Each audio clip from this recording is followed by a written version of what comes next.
Alright. Yeah, sleep. I'm not quite sure what I'm going to be doing exactly in this episode. I definitely want to see how the plains farm's coming along and all that. But, otherwise... Oh, this is done already. Wow. Very nice. Otherwise, I'm just sort of, not really doing anything. Just waiting for things to happen, things to ferment, whatnot. That's good. I do have quite a bit of stuff to talk about, just a few things, but it's quite nice, quite chill time. Definitely feeling like, oh my god, yes, back to Valheim. That's so nice. Feels so good. Let's see, we got a farm here. I could explore some more. That's always good. I have plenty of spots to explore. Probably end up doing that, just because it was such a good time last time. Ended up finding so much. I mean, just look at that. There's Hilda there. There's all this down here. I ended up finding Yag. Just absolutely fantastic. But also just going down here in this swamp coming up. Oh, I think that might be the play. Yeah, it's just, there's nothing over here. I think just keep on exploring. That's going to be the move. I don't have portal mats in here. Right. But this blank is connected. So that is the portal mats. Or those are the portal mats. Let's go over there. See what's up here. Man, gaming, oh my god. I've been in a little gaming rut for a little bit, you know, just like one of my friends who went to Poland is on a annual family trip to Cape Cod. And it's like, oh my god, I want to get back into co-op Valheim and stuff, and like, you know, Monster Hunter World was on sale and Iceborne, so I ended up getting that. Yo, another crypt. I ended up getting that. It was like 20 bucks or something stupid like that. It was so cheap. So nice and cheap. And people rag on Iceborne for the I don't know how right they are, you know, classic rando people on the internet, you know. High proclivity for being wrong as hell. Ooh, scrap iron, starting off the episode to a good start. And there's a Stirling geyser right there. That's amazing.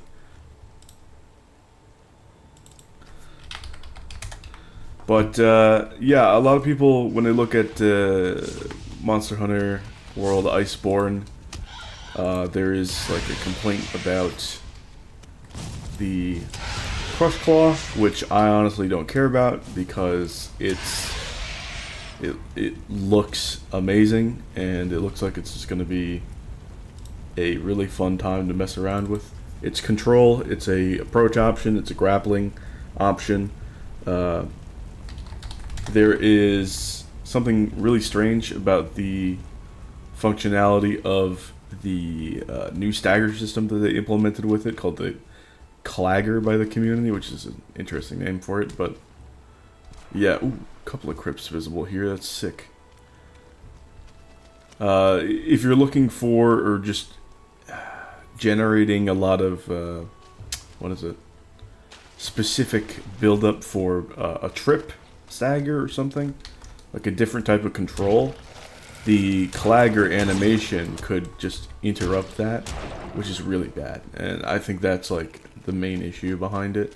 There's also the tenderizing system, which I don't know exactly how that works, so I can't say anything good or bad about it. But I do see people complaining about the claw just in general and the functionality of it, just period, just regular.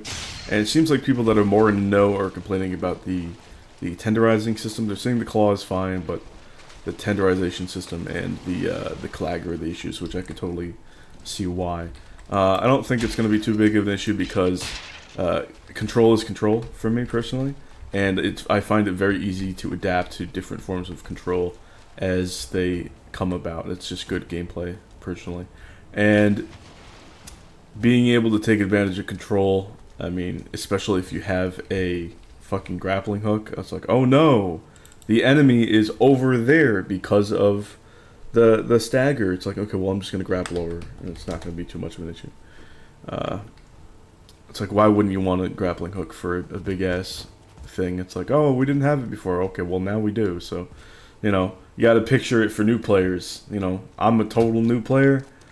Traditionally, I look at Monster Hunter and I look at the weapons and I think, oh my god, these are horrifically large, gaudy, garish, unimmersive weapons for the style of combat that I'm really interested in. You know, I thought that Final Fantasy X weapons were pushing the margin there for me, visual design wise, and you know, I'm like, I don't know. So I stayed away from it, even though all the mechanical concepts were pretty solid for me. It's like, okay, well, you got like crafting trees where you can go get certain materials, get them from your big enemies, and then go craft something, and then you can take those crafted items, and then craft even better versions, and so you can go up the line, or up the branch in your crafting tree, and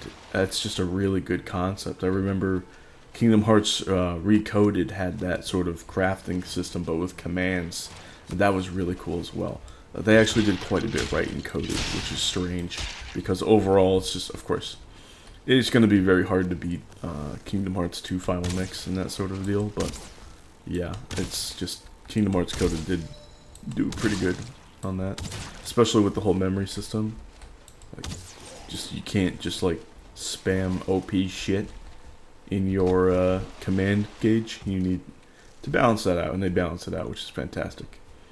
But aside from that, just being able to go and synthesize, like, oh, I'm gonna make this command, and then you know, you go down the crafting tree down that branch so far that if you know what's going on, if you know the recipes, if you have that knowledge, that testing, you can take minimal stuff, just a good deal of minimal stuff, and craft it into some of the best commands of the game way earlier than normal, which is absolutely beautiful. I love that sort of concept, and so potentially being able to do the same thing, you know, not necessarily with as OP of a concept of crafting things like Judgment Triad as early as Agrabah in Kingdom Hearts Coded, but I'm talking like, okay, you know, you get this style of potion you can make from these mats, and then you take these ingredients, and then you get this better potion or whatnot that's present in Monster Hunter World. So I like that. I like the concept of just taking on big monsters in general. I grew up with Shadow of the Colossus when I was like 9, 10, you know what I mean? PS2. All that stuff, absolutely phenomenal. But in that game, you know, you have like an arming sword, effectively. Careful, careful. Probably didn't need to do that. Hello. But I'm talking all sorts of analysis right now, so might as well. You know, you had like a magical arming sword in Shadow of the Colossus. You didn't have these like 2 body length size weapons to smack around with and flail about for like 20 minutes. It just made me seem weak as hell. And then you look at the process in games like Elden Ring, where, okay, we're taking this weapon, but we're using it to get big damage now, big control, taking them out using the control system, the stance break system. Okay, now big weapons have a place in my heart. Now all of a sudden we're putting control on all the time with not only hit stun, but also very easy access to the stance system. And so I look at weapons like mechanically, like that's very satisfying, very balanced way. It's like, okay, it's slower, but there's still all these different ways to use it. You've got to use your timing and spacing right. Sometimes you got to do specific tanking, so you have to have the right amount of armor, but not too much. because then you'll fat roll. Shit like that. The way that the systems work out is just a fantastic way to use larger weapons, and the way that they have larger weapons function in Monster Hunter World specifically is quite nice, because you get certain ones.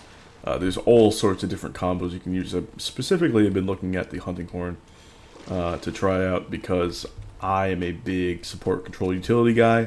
I know that weapons that are like blunt oriented, they're gonna build up a lot of stun, and I'm all about that. But then the hunting horn also has it's an A-bomb on land. The hunting horn also has sort of never mind, I'm just gonna stagger lock this guy. Tanking. Fuck, I didn't do it. Whatever. I just missed him on the last thing. Anyway, the hunting horn also has support, and then it has buffs. It's not necessarily a support weapon either, just like full support, because you still have good damage in a variety of ways. But I still need to, the jury's still out for me. I still need to look and do research for quite a bit of systems. But honestly, having a big slow weapon that can build up control and then support the party, like I'm gonna be playing co-op with 2 friends, so that's good. And just being able to have that control and support for the group is amazing. One of my friends is a hammer main, so having that additional stun buildup is phenomenal. And then just like everybody being just set up with the clagger is perfectly fine. I have nothing against having a excellent grappling hook type appendage or what have you. So we have planes here. Let's see, I do have blood bags. Let's go get that. Where are you going? We got a few of these guys. Yeah, just conceptually, it's totally fine. It's like, I understand people were used to not using the clagger, and all of a sudden it's just super good. But it's just far too satisfying on a conceptual and mechanical level, just generally for me not to take part. Of course, talking about like claggers and talking about the nuance of the tenderizing system, that's where the issues might be found. But people just arbitrarily being like, crush claw, CC, oh no, how dare. I don't understand that. It's like, out of all the games that have issues, and it feels like there's been a lot of games / updates that have had some fucking problems with them this year, I just don't see, the game hasn't come out this year, but I just don't see Iceport having that serious of an actual problem compared to others. My opinion, that's just my prediction, and that might change once I actually get into it and get some deep analysis going. But I'm definitely more interested in that post Elden Ring. Just now that I'm like really obsessed with large weapons in Elden Ring, like I gotta have great weapons, or I rarely, if ever, use small weapons. Where in Dark Souls 3, it was only small weapons. I would never, ever use a large weapon, ever. You couldn't catch me with one. I ragged on and on and on just conceptually about them. Just like, this looks ridiculous, it's unimmersive, yada yada. I've already explained that earlier. But now that we have the systems backing it up, and it's not just a back and forth dance, but we have systems of control in place to break the dance in your favor, break the back and forth in your favor. I actually can't get enough of these big weapons. I've theory crafted a int arcane build, finally done one that seems satisfying. Thankfully, when you look at the soft cap in magic infusion, it's very low for a great deal of weapons. And I've developed a new sort of build core, and holy shit, there is some ways to go around making an inter-arcane build interesting, which I would have, I've given up on. I've tried and given up and tried and given up several times, and I've finally found one that I think is going to be really cool, so I'm really happy about that. I'll probably do that just on the side somewhere, just bit by bit. Mainly because, you know, I want to be more focused on when we have the full group together, getting back into Valheim co-op for Ashlands. I want to do this, of course, solo, Beyond Bronze Baron, and then also just, you know, when we have the only partial amount of the group, then Monster Hunter World. But if there's this very specific time where I'm solo and I've already done some Valheim, I've done this, that, then, you know, I'll probably hop on, record some Elden Ring on the side, and then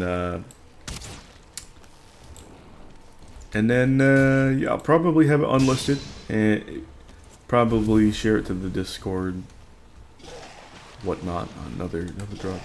Oh, there's a few of them. Okay. Let's see. There we go.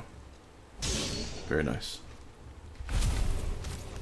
What are you targeting? Is there fulling over there? What the hell? No chest or nothing? Okay.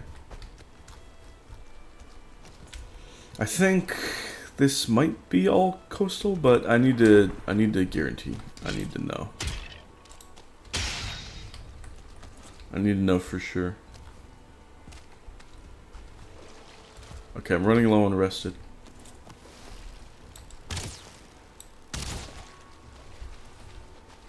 Let's see now.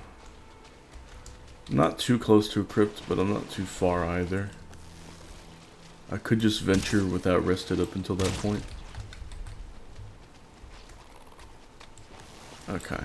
I'm fine here. Sentinel strats. Yeah, that's totally fine. Just in case I were to get the leech as well, I wanted to have that out. Also, in case there was a Draugr behind anywhere. If I was to get in like a Leech Blob Plus encounter, I feel like whatever it was, Stagbreaker would have been better there, especially on this tiny island. I don't want to be like double, triple teamed, smacked off this tiny island, and then the leech bites me, because even though I have poison res, that can get out of hand pretty fast. We got 1 star? Yeah. Sir? Okay. Janky ass AI. But yeah, I still have like I Am Setsuna and stuff. Like, I've paused on that just because of the whole faded memory situation. Just like, I have this thing about me where it's like, as soon as I figure out that I'm not doing something optimally, like, if it's like in that balanced framework that I'm used to, that I crave, if it has that support control, that good balance of preparation and execution that I crave, if everything lines up to my subjective tastes and good balance and optimal use case, then I tend to lose passion if I fuck up, because I know that I can just go start again, go all the way up, and then just do it right, and I'll be fine. And that's what I did so much in Souls games. That's what I did so much in a lot of these games, because I'm used to just being able to load a fucking save in a Final Fantasy, and man, my save in I Am Setsuna is just so far back. It's like I can just start from the beginning and level things up right, and just it doesn't take that long to get back to wherever, you know. Okay, the crypt is over there. It doesn't look like there's anything else. Yeah, I see the crypt. Okay. It's about to be nighttime too.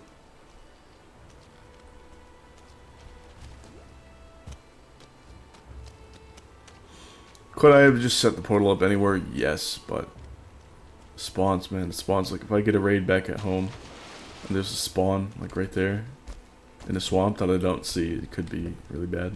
Like that, like just out of nowhere. Okay.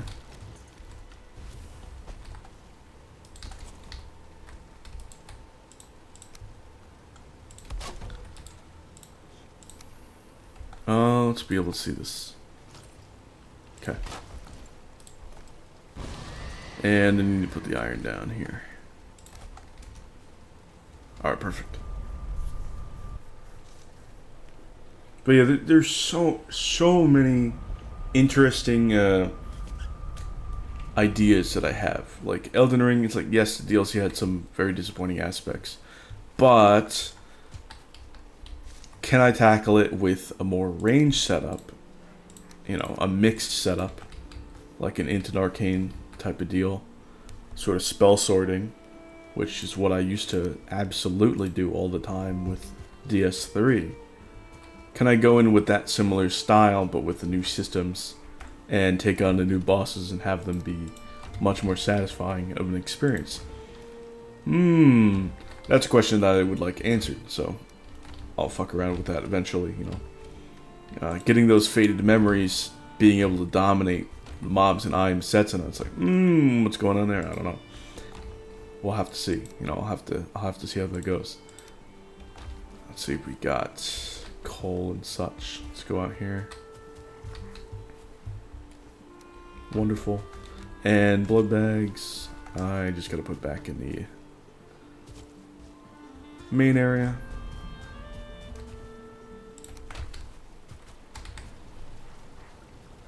So there's a lot of gaming stuff that's actually rather interesting. You know, obviously Monster Hunter on top of that, Valheim co-op on top of that, everything coming back into this great zone where I was going like several days without just playing any games, because I would just see, it's like, oh my god, just like the state of things, like, holy shit, just disappointment after disappointment, just looking at so many things, like, oh, holy shit, the potential that they could have had, and then the reality of the situation, and it fucking takes a toll. It takes a mental toll, game-wise, which sucks, but you know, I'm on the other end of that, thankfully, so that's very satisfying. There are also some interesting things that I've been looking at, like, like, fucking, Liza P was on sale, or it still is on sale, for like a day, a little over a day, at least at this time. There's another A-bomb over there, and, you know, I was thinking, like, oh my god, it's on sale, but it's only like 35% off, and I'm like, you know, I have so many games, so many things to play, so many things popping up. My fourth attempt, basically fourth draft of making a tabletop system with my own, like, really cool custom rules is actually finally complete as of the other day, and I have to do some, like, standard GM work for just, like, setting up a classic, you know, campaign at the table and whatnot, and getting the sessions ready, but man, everything else is pretty much ready, and so that's another really cool gaming experience to enjoy, another great RPG experience to enjoy for me and my friends. Like, I'll probably release it at some point. It's like, I need to flesh out certain things and test it further with the group that I have. I really do. A-bomb trophy. I do want that. I just got blood bags, so I can hold off on that for now. There's skeleton archer or something. Yeah, there's gotta be. Oh, there you are. Okay, cool. But yeah, there's a lot of really cool gaming things cropping up again, which I'm super happy about. It's like, okay, finally, you know, we're back. Feels good. Back in action. Gaming with a lot of good options, you know. And interestingly enough, I look at a trailer. It's not waste arrows in it, actually. It's just upgrade some sword. I look at a trailer not too long ago for this upcoming turn-based RPG called, what was it? Claire Expedition 33. It's like a French attempt at turn-based game, which is interesting, but with modern graphical fidelity. Pretty interesting, but it doesn't quite fit my RPG expectations. Of course, there are more trailers that are probably going to come out, but it just doesn't meet some of them, or it falls into weird pitfalls that I'm just not interested in. And I'll explain exactly what that is. It might be a little difficult if you aren't aware of the trailer, haven't seen the trailer, and you know, my analysis is probably going to be best doing a trailer reaction, but considering it's something that I'm not interested in, might not get the best reception. So, you know, it's probably not going to be, you know, me uploading something that's going to be like, I'm not interested in this. You know, who gives a shit, right?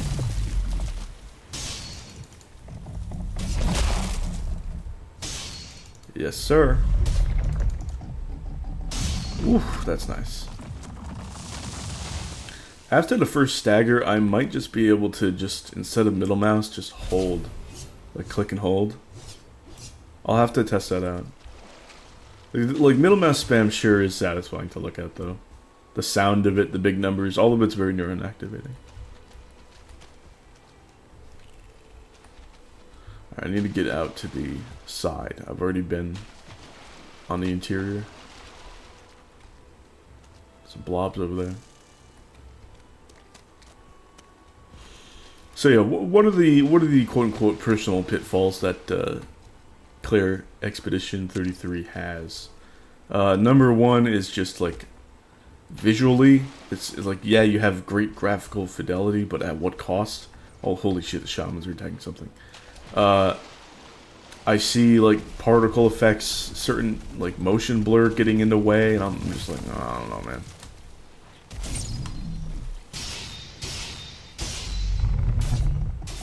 No. Okay, so no. The answer is no. The answer is you have to middle mouse spam, which I'm totally fine with, but it was good. It was good testing. Look at all these leeches, man. This is a job for the sword. Holy shit. The sword's putting in fucking work. Now I kind of want the blood bags. Nah, I'll pass on them. I'll pass on them. Yoink. I'll take the roots though. Oh shit, I've attracted quite a bit of people, or things, enemies, mobs. Yes, yes, yes. Oh, one shot, nice. I should check the plane's interior and just skirt along to that side. I might as well run through. Oh shit. A fulling.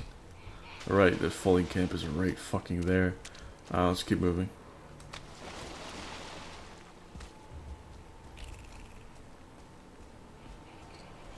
As long as I'm in the proximity, the fulling camp is just gonna get whittled down by swamp mobs. But, holy shit, is that a 2-star?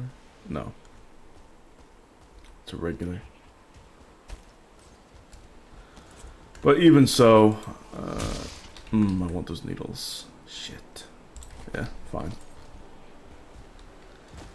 Even so, even with all the visuals of Clair Obscura, like even the stuff that's beautiful in the settings and art direction, or the jank use of fidelity, where they go like, oh look, we're so graphically good, and then it's just fucking arbitrary like motion blur and particle effects that just like obscure the actual cool shit that's going on.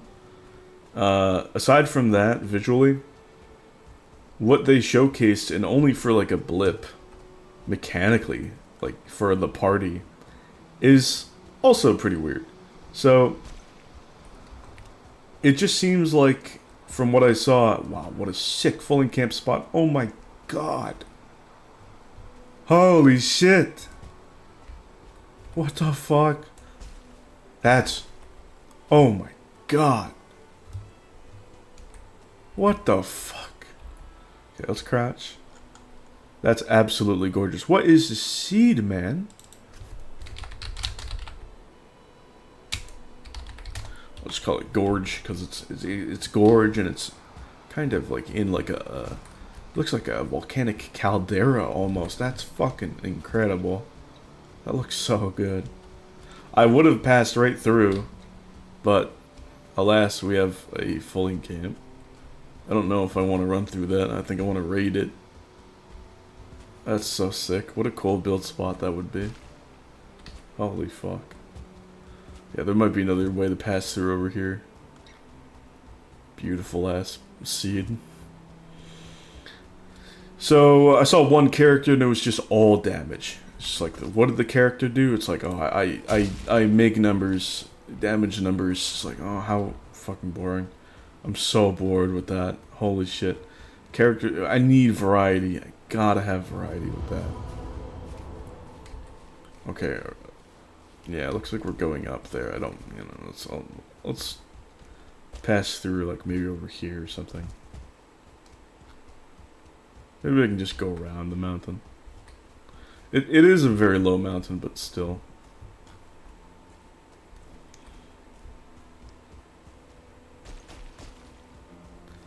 Yeah, I can't just have pure damage in the RPG for characters. It's just so uninspired.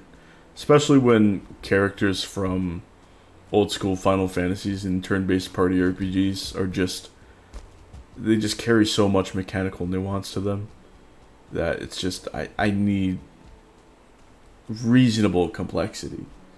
And that complexity needs to be mechanically incentivized. It can't just be, oh, I'm just... Wait, oh, what? I've went around it. Holy shit. That's cool. That was a smaller mountain than I expected. It can't just be like a Pokemon situation where there's so much in depth for the competitive battling once you're finished with the games, and that the main games are just, I'm just gonna have a hyper offense like fast mob or fast mon with a really good speed stat. Who's this? Oh, it's this. It's that runestone. Yeah, but it's just like so much of Pokemon is predicated around just having a fast, hard-hitting mon that... Oh, fuck. What do I do here? I'll set up a portal. That's all it is. It's like all of the mechanical depth, and, I could be using these really interesting strats that take a while to set up, or I can just fucking destroy the mon in like one move, in one action, in one turn. Or I could just destroy them. So what am I gonna do? Of course I'm gonna destroy them. It's like that's what's mechanically incentivized to do. Just absolutely demolish them. And so I look at that and I'm just like, that's not interesting to me anymore. Going on an adventure back in the day was nice because, you don't know what's coming ahead. So you gotta plan and prep. And I was fine with things just being big damage when I was young. When I got even a little bit older and started getting deep into the very good Final Fantasy entries, now I have higher standards. I'm like, oh shit, I need these depths of mechanics and systems and actions to be incentivized. Because they're incentivized over here, and I get an amazing adventure, and I get a better story, and it's not cookie cutter copy paste in style. It's actually new, great feeling, new characters, fresh, and it's phenomenal. And all of the support, control, utility, depth that is present within most of these Final Fantasies are mechanically incentivized. If not by the end game, then through most of the game at least, So I get to enjoy it for a long, long time, which is a lot better than enjoying it for none of the time, obviously. Yeah, let's get full rested and then head back to the plains. Is it night? Yes, it is, basically.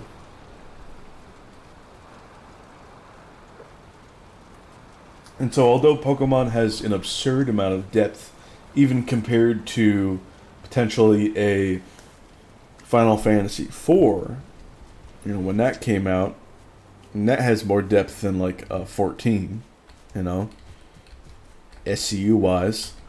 Just looking at that, I'm just like, oh man. Is it mechanically incentivized? Is the depth actually a valid option that the devs are communicating is good to use for the game? And because competitive battling by itself is a valid and very, very fun perspective of play all by its own, I can kind of understand why we have this separation. But at the same time, somebody playing, just some kid trying to get into competitive battling from the PvE section, the regular, huge selling point section of the game, is not going to understand at all the mechanical depth, because it's not fucking incentivized. It is not mechanically incentivized. And so, good game balance is required. In order to have the actual depth mean something, you need good game balance. And I think that's a big no-brainer for pretty much everybody in my audience, but I look at Clear Expedition and I don't even see the variety of options even like remotely present. They just wanted to make their trailer like look flashy. And I'm sorry, I'm not here to watch a game and experience a story. I'm here to fucking play a game. And if you want to slap an interesting story on top of that, phenomenal. I'm having a great time. I'm having the best time. But if you're selling a game, sell me a game in the modern era that's actually going to fucking learn off of the games in the past. And so the jury is still out on how good or not that game is going to be, because we still have some trailers that we need. And there are still, lessons to be learned from games like No Rest for the Wicked, which is one of the games that has jaded me in that brief period of time where I didn't even touch games for days on end, despite them being my favorite fucking activity. Is that, man, that game had the potential to be my favorite game of all time. It had all sorts of wonderful mechanical potential, and aesthetic variety, and story, beautiful voice acting. The art direction was off the chain. It still is. All the aesthetic things are still there. But there's ridiculous systems that were tacked on top of that dragged the game down so far. And I've already talked about this in depth previously in the series, so I'm not going to again. But the point is that negatives can be added to what would be a wonderfully positive experience, to the point where it drags it down to being unplayable. And I look at that and I say, holy shit. Now, when we look at these beautiful games that have so much potential, can't even fucking trust them. We gotta wait. We gotta hold off and wait. Even if it's a studio as fucking normally renowned as Moon Studios, you gotta wait. You gotta fucking wait. You gotta be patient. Take your time. And that sucks. That sucks because if there is a good story attached to that, you're probably gonna be fucking spoiled, aren't you? We're gonna be spoiled on that, So if it is good, and we took the time to wait, then guess what? We get spoiled, we get punished. The game is a lost value because we took the time to vet if it was worth anything at all in the first place. And, oh god, you can see where my gaming brief doomerism came from, can't you now? But really, it's just these good game developers. Holy shit, fine with a bow. Oh, the Huntsman bow is going to be so good. Look at that bullshit, man. Holy shit. These good game developers that... Holy fuck. Finally. These good game developers that are able to actually put out fantastic after fantastic after fantastic games. And keep it that way. And that dive into new territory. And keep going. And trudge along and just take the time and effort to make things right before they ship it off into full or even EA release. Okay? These developers, I would be up in arms over the state of some of these fucking releases. Be like, what are you fucking thinking? Because gaming as a whole gets affected if the top releases in a year have that much negative response, that much negative reception and reputation. Gaming as a whole gets affected, where people get fucking burnt the fuck out. And I gotta say, at the moment it just looks like Claire Expedition 33. Based off of the trailer now, it's just going to add to that. For RPGs for me, for turn-based party RPGs for me, it's just going to add to that. Where I'm just going to be permanently disappointed at the state of this fucking genre. Because it's like, okay, I'm Setsuna looks like it's going to be fantastic. Looks good so far, plays excellent so far. Guess what? Guess fucking what? They made Lost Sphere and moved fucking backwards in their mechanical balance and mechanical design. Yeah, it's like, yes, like some of their quality of life has been added to setting up AoEs and lines and all that to make sure that you have good strategy. That's present in Lost Sphere compared to I Am Setsuna. However, you've taken away all of the SCU, all of the support control utility, all of the real mechanical depth is gone. It's gone. And you could have had both very, very fucking easily. And so it's like, why? Why arbitrarily remove all of this good shit that's been present in turn-based party RPGs ever since 1991 with Final Fantasy IV? Why remove that? It was a massive success for a long time. And yet, they don't give a shit. So strange to me. It's like, okay, you can hold those lower fucking sales. Enjoy that. But then that comes at the cost of lowering the reputation for the gaming industry. It's like this stupid ass fucking catch-22. Where as long as these devs keep making shit ass fucking games, we're stuck in a terrible situation. Stuck, I tell you. Stuck. I'm not going to fall into a consume product mentality where I just buy something and just fucking hope. I just hope. No, I'm going to actually learn from my fucking mistakes. Even at a small cost.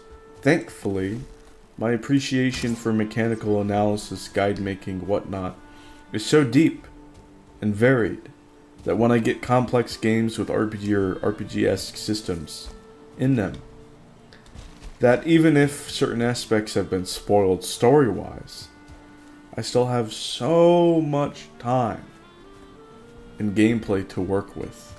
I have so much joy to still squeeze out of them that it becomes very enjoyable. But not everybody shares the same fucking sense about gameplay analysis that I do. Not everybody's on that vibe. A lot of people just want to have their first run, have it be 60 hours, and be done with it. Say, I had a great time. Yo, what is up with the consistency of these runestones? Yo, is that a fucking Stonehenge? Ah, Ulf. Sick. I love the Ulf runestones. What is up with this? What is up with my planes? Why are they so cool? I mean, I'm not complaining, but this is incredible RNG. Again, you can't check for this. Oh, I love when the berserkers stretch like that. Oh, stretch it out, big man. That's cool as fuck. Look at that fucking henge, dude. Look at that. That's so cool. Okay. Alright, let's keep it moving. Let's keep it moving. That's so sick, dude. Ridiculous planes. Absolutely ridiculous planes. That's a 2-star. Hello, you. Wow. Dangerous. But I like it dangerous.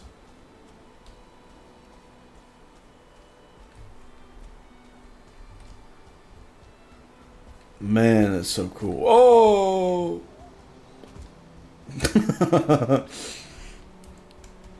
Gotta be careful. Let's see, I do want to go all the way back with this 1 iron, even if it's 1 iron. I still want that iron. And I have to chart the sailing routes. I need to know. I need to know what's good, where there's rivers, where there's cut-throughs. If those cut-throughs are viable sailing options. All of this is so important.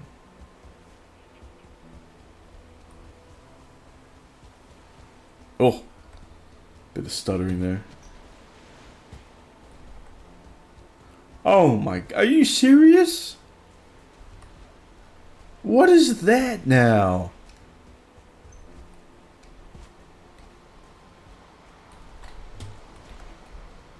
The fuck is that?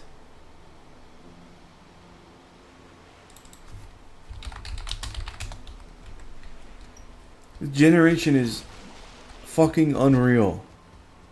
What is that camp, dude? Right near Tar Pit 2. That's absolutely excellent. That's unreal. That's so cool. Alright, now we're getting back into meadows. As much as I'd like to cut over and keep exploring these absolutely gorgeous plains, I do need to focus on the sailing routes. I really do. Oh, hi. Hello, Skeeto. We got a beehive there. I'll take that. Sir? Okay.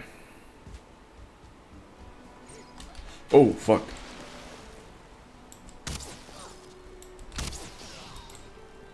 Do we have another one, or... Yes, we do. Uh-huh. You got... Dude. Imagine if mobs did that on purpose. Could you fucking imagine?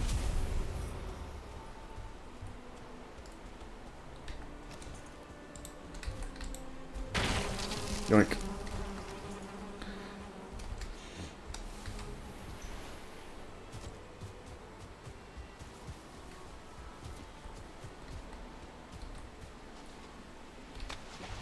I guess this is good for checking for Leviathans too, but I think I'll be totally fine with the one that I did find way up there. Oh my god, this is going to be a journey, but I guess it'll take me back to the Leviathan.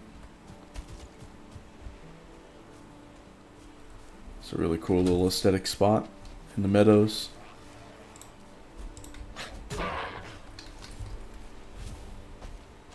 Very cute spot. You know me, I'm all about the semi-aquatic areas.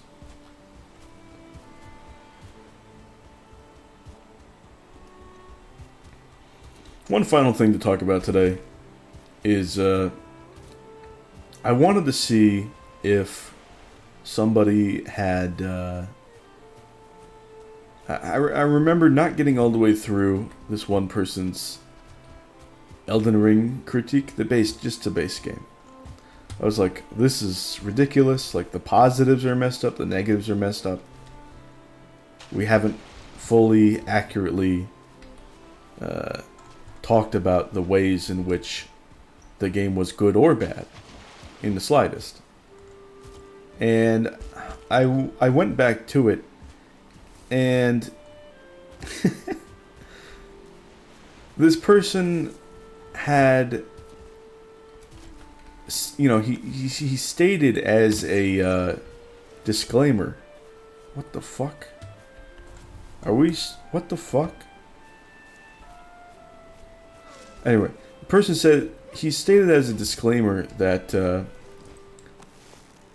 Not really as a disclaimer, but I took it as one, and you should too, that he didn't cross-reference.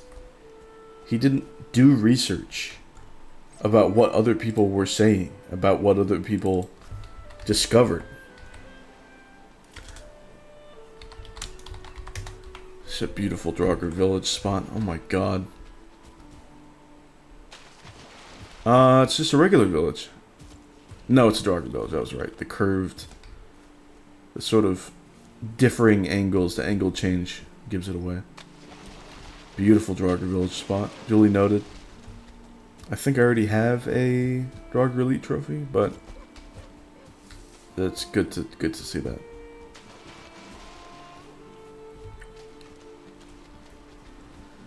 But yeah, this guy, he hadn't cross-referenced, he hadn't done his research, and his gameplay, I mean, he had the Baldachin's Blessing HP debuff on, even in the late game. And you don't have to have played Elden Ring to understand, when I explain the base details of it, why that's so egregious and kind of ridiculous. Ooh, more planes. Baldachin's Blessing. You get it from a person in the hub area. Basically, the character is like, hey, you know, I'm going to give you this I'm going to give you some affection, and you're going to get this blessing from me. And it's like, oh, that's cool. And then the blessing, it's a consumable item. But as long as you have it in your inventory, it reduces your HP by a percentage. Like, it's a small percentage, but in a game, you know, in a Souls-like, basically, Souls game, it's like, what the fuck, you know? You don't want that on. You don't ever want that on. It's a horrible trade-off. And I would be forgiving of people not noticing that if there... Oh, I'm all the way back here. If there wasn't a giant... Not giant. If there wasn't an obvious red symbol with a black arrow pointing down where all of the buffs and debuffs normally go. Right under your main health bar, stamina, and mana. So there's a very clear, very obvious indicator like, hey, your health is down. And they don't go, oh, maybe I should check that out. Maybe I should try to see why that is. And it's just, well, you haven't cross-referenced opinion, right? But how good, how useful is that opinion going to be? You know? It's not like this person is some gaming scholar that's going to figure out even the nitty-gritty details. He couldn't even figure out a basic fucking debuff. You know? What is this person actually going to figure out? What insight, what value is this uninformed opinion going to bring to the community? Zero. Absolutely goddamn next to nothing, okay? Pretty much nothing. And so that was like that combination is what really put me off. But as soon as he started talking about, it's like, oh man, the sceneries, it's like out of a painting. It's beautiful. It's gorgeous. And you know, it's true, but it's a huge red flag for me personally when looking at Elden Ring reviews, because that's like one of the easiest things to say, and usually people don't mean it, you know? Because he also then praised the fact that you can just go up and go places that you see and that looks beautiful. You can actually just go and get there and be there and just have a great time there and enjoy that. And that combination of things, it's like, I agree. That is wonderful. That is fantastic. Yes. However, most people will then go and say, man, I don't like the distance between things. And in my mind, I'm like, what are we talking about? Because the distance, if you want to actually reach those things in game, and you like the way that they look as they are right now, then they have to have that distance between them. That's how proportions work. That's how the visual proportions fucking function. I understand if people are like, oh, well, I want there to be, like, more stuff in there, but, I want the stuff in between to be good. And most of it's pretty fucking good. So, I'm chilling. I'm having a good time. I'm totally fine with the way that the spacing works. It takes a downgrade in the DLC, because the quality of the stuff in between is worse than, the base game. There's less stuff in between spaces. In the same amount of space, even. So, kind of disappointing in that aspect, but the base game, having those three mixes of opinions, that's cognitive dissonance. Either the opinion is miscommunicated, or it's total bullshit and cognitive dissonance, because the proportion of the vistas have to be a certain way if you want to actually reach them. Which means that the distance has to be that way. If you want it to look that way, if you appreciate how it looks, it has to be a certain distance away from other things. That's just how it works. That's how proportions work. So, I was already like, oh wow, 5 minutes in, cognitive dissonance. How fucking amazing is that? I'm having a great time. Let's sail back across this gap instead of swimming. There's already a weird issue there. But, I kept going a little bit. And, I was like, oh boy. It was a mistake. It was a mistake continuing on. What did I get from it? I didn't. It was bad. I didn't get much of anything from it. So it's just like, oh, God. I think I got like 8 or 9 minutes in. And I was like, okay, well, you don't do your research. You can't figure shit out well enough on your own. And then you live with cognitive dissonance and actually present that in a well-edited, well-crafted, otherwise video. So you've probably gone through drafts and you haven't even picked that up. Which is fucking absurd to me. How? How does that fucking happen? And the channel was named something along the lines of, I'm a fucking fool. I'm a fool. And here's my lesson from this, okay? Just don't interact with people who have self-deprecating usernames. They know themselves more than you do. If they're going to say some bullshit in their username or in their Discord bio or whatever bio, whatever easily publicly accessible information that they want presented, that they chose to present, and it's something like horribly self-deprecating in ways of like their intellect or their behavior, alright, stay away. That's fine. Stay away. Stay well away. Because I've interacted with people in the Valheim Discord server a while ago. Oh shit. Thank you, Wave.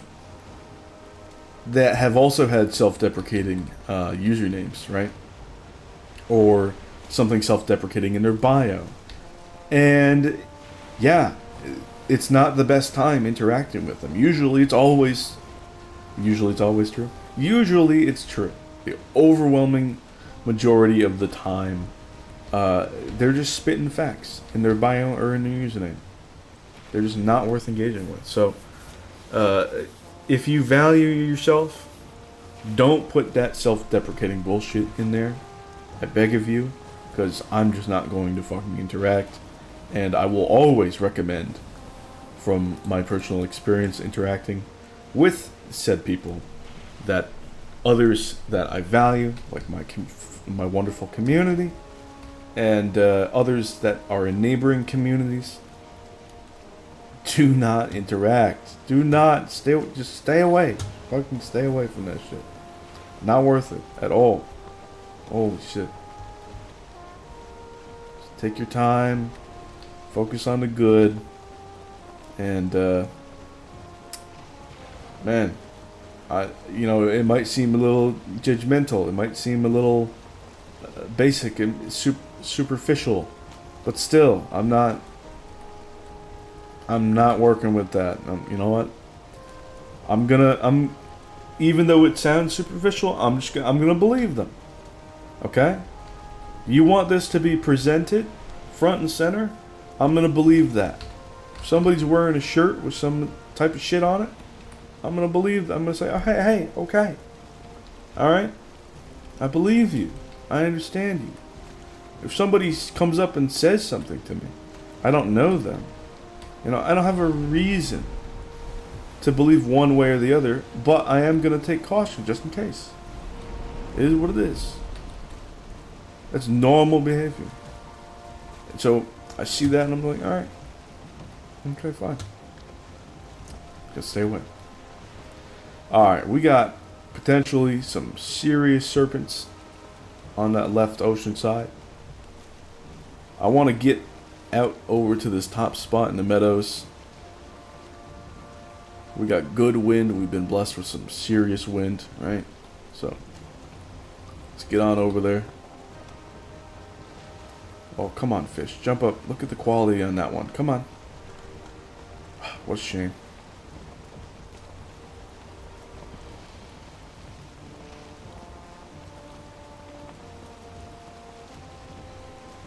But yeah, I've been all around here pretty much. I know that these are good sailing grounds. Especially this, it's like no brainer. No fucking brainer. Alright, we got a bit of like Plains Island here, it seems. Yeah. Let's continue out a little bit leftward.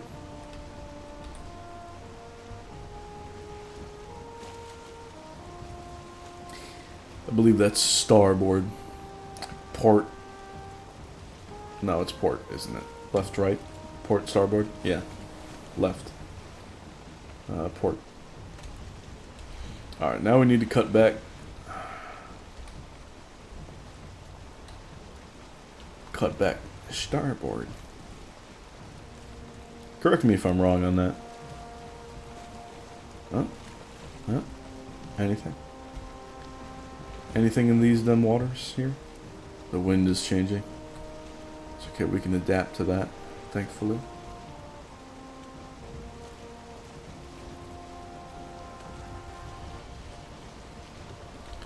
Honestly, it's like we can keep going around the coast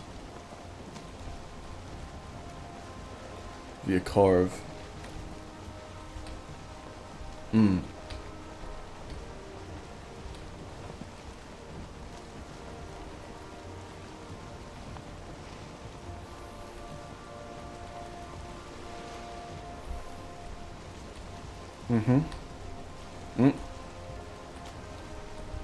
Alright.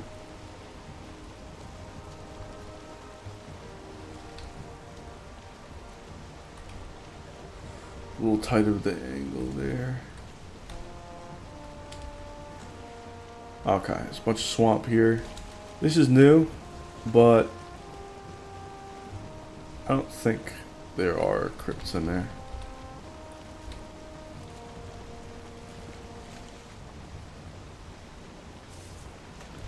Gotta keep a little bit of an eye out, but still.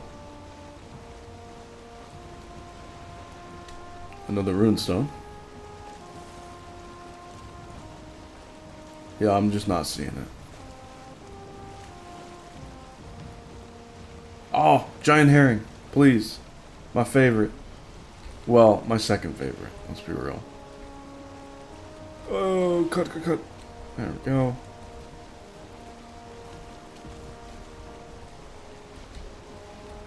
My favorite are still the anglers. They're gorgeous. They have that light source.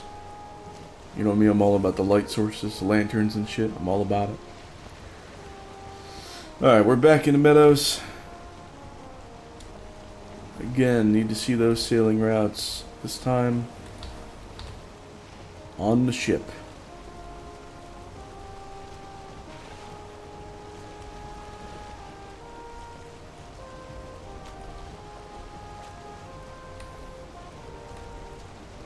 Well, now we've got very, very bad wind here. But the rain's going away. I love that. Okay, the angle can be changed too. Let's cut. Just because this is very easily sailable, right?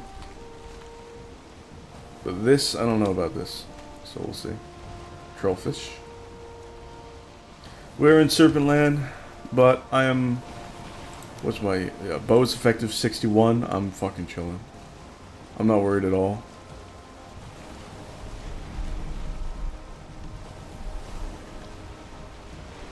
The waves are pushing me.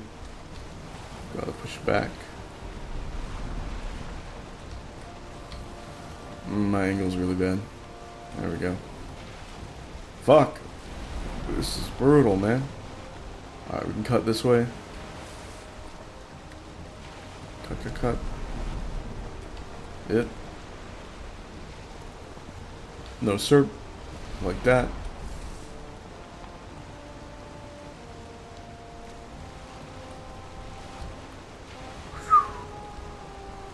Rough waters, man.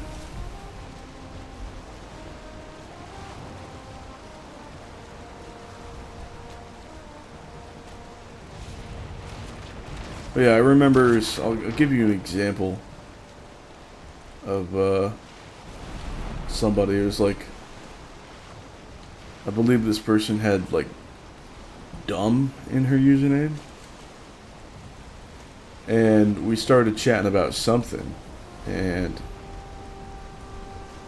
she just went off the rails, just like weird fucking toxic behavior. And I actually ended up like I think I reported her to Smithin.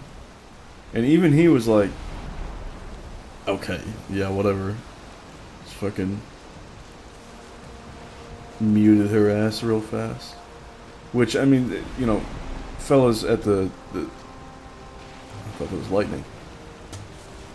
I don't know if it's still the case because I haven't been active in the Valheim Discord in quite a while. But, man, the way things are set up right now, or the way that things have been set up in the Valheim Discord, it's very, it takes a long time for people saying certain types of shit to get fucking muted for toxic behavior or whatnot. But it was pretty quick with her, with the type of shit that she was saying. She had dumb in the username. And, you know, everything fucking tracked out.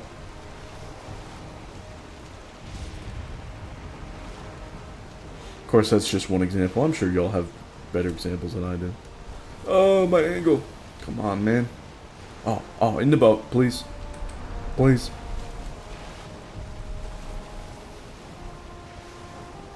Bro, the angle's fucked up. I'm just trying to get back home.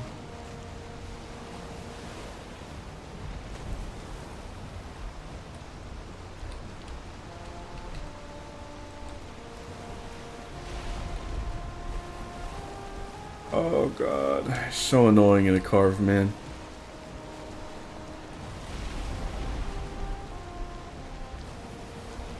Holy shit. Caught. Oh, Jesus Christ. Got that angle. Alright, now we need to get back this way, so I guess we're doing this. Oh, weird little island there. That's cute.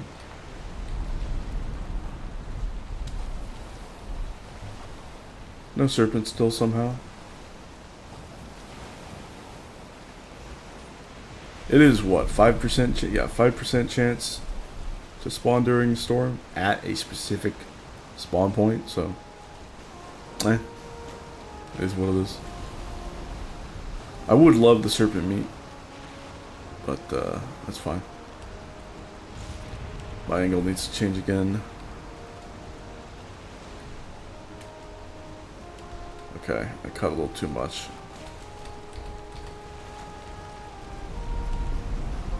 Alright, sailing routes. This is a good one. That's good.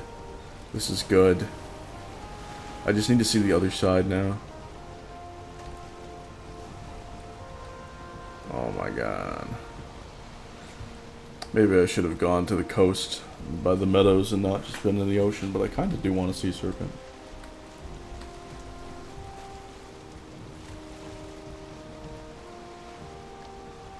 Bit by bit. Oh! Hop in, brother. Come on. Look at the size of him. Ah, oh, bastard. You're a very sneaky boy. Come on.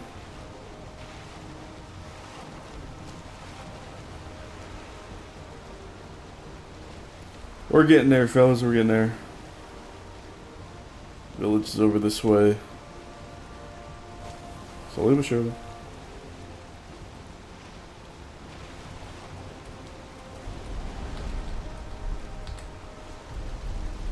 Yep. It's a shame I couldn't have had that second iron, right? But maybe I'll find it when I head down over here, right? You know what I mean?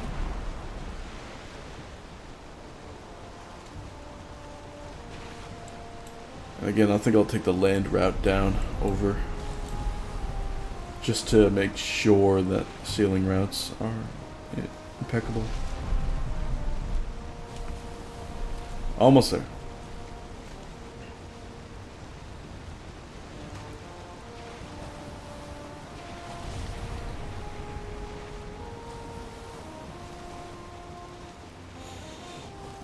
Hopefully this wind changes because I'm going to have to cut over very soon.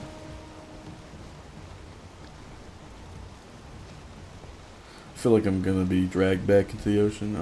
Okay.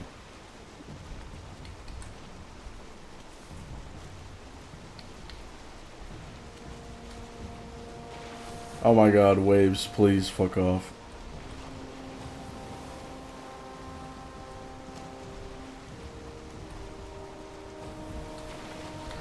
Ship upgrades sound real good right about now. Fuck off, ocean. I'm not in the ocean. Please. Well, it's not storming anymore in the ocean. That's nice. Okay, never mind, ocean. We're chilling.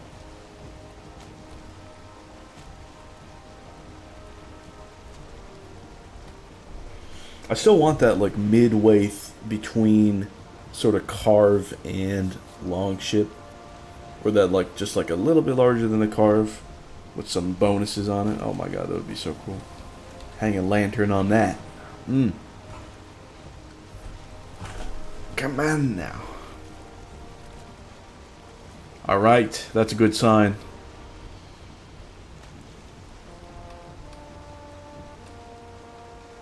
We're back in this channel. I really don't know what to call it. No rested, not a problem.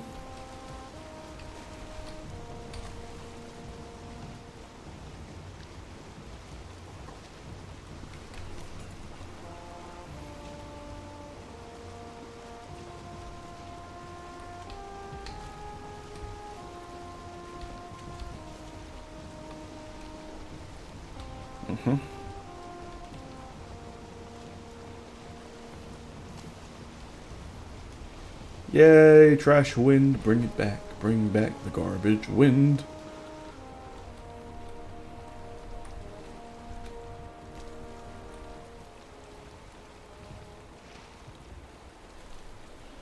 Oh, I can see the base. Fuck yeah. There's my little canal there. Let's go, let's go. I forgot I wasn't paddling. There we go, much better. I guess, in a way. Copium. Ah, glorious Poppin. Almost as good as Mary Poppins.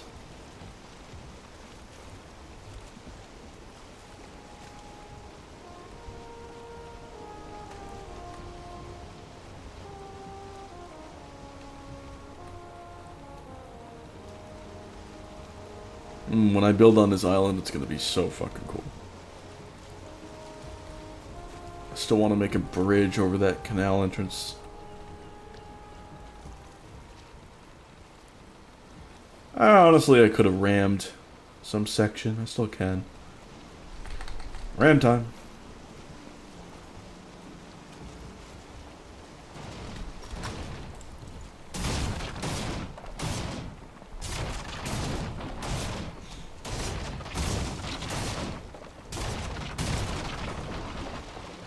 Okay, all the mats are in the inventory. Excellent. Yeah, I should have rammed into the side here. That would have been sick. Because then you can just go right over the bridge and in instead of jumping over the side. Yeah, I think that's the way. When I'm not hauling anything and just ram over in that side. Boop.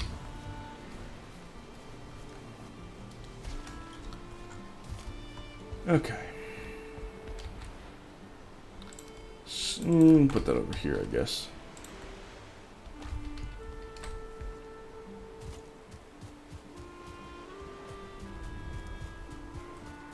Alright, boat mats, gotta go back. That's not boat mats. Boat mats. 30. The hogs are plentiful. Okay, all this is good. And let's just get those iron recipes, and then I can end the episode off.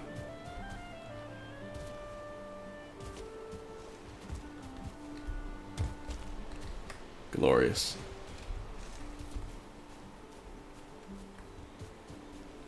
Oh yes, keep scrolling by.